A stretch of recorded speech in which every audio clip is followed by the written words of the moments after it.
Rrjeti elektrik në Bardhaj prej vitesh është kthyer në një problem serioz për komunitetin. Situata bëhet edhe më alarmante në ambientet e shkollës, ku është vendosur transformatori i linjës së tensionit të lartë pa kabinë mbrojtëse, duke vënë në rrezik jetën e nxënësve.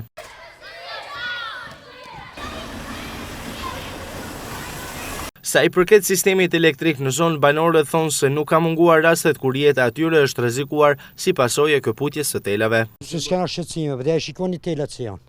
Ai shikoni. Një të tela ka 28 vjetë që i kam marrë unë me paret mia. E kam pru këtë linje prej në gabinë, paguë transformatorin e gabinë tana. E kena pru komplet deri në lagje ma tanë. E këtë kabull i tesh e ka vu të rione. Kabullin e kam ble vetë bilstekun. Asë nga ka përzi shtetje për kurisan paret e mërë, ja bëvë zoti halal se qa shtetje dhe shkë nuk e dim. Me qamize vëncu, me paret mia. Që me paret mia kam ble ata, shikoni. Shifte ku keni me paret mia. Pa e shikjo që janë telet, në për tokë. Janë tana në për tokë.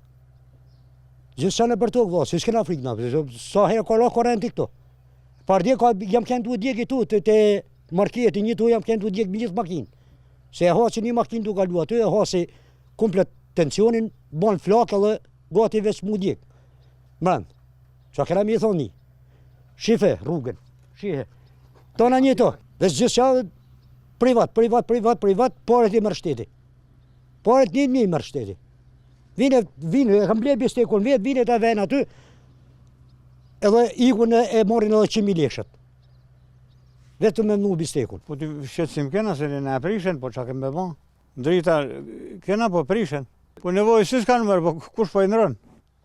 Dekun i ta. Edhe atje për faqet zez janë. Në vend e kena linjën e keqe shumë. Një kështu e kena morë prej rëndësit, sot fryni i radiqa, fikën krëp, bjenë automatja, ku për di vetë, po drita, jesim, sa është jetë më t'i kesh. Tu janë skandal, drita, seni, pune, pa rrugë. Operatori i shpërndarjes së energjisë elektrike duhet të zbresë në terren për të parë nga afër situatën në Bardhaj dhe të ndërhyrë sa më parë në mënyrë që të parandalohet rreziku për rreth 4.000 banorët e këtij fshati.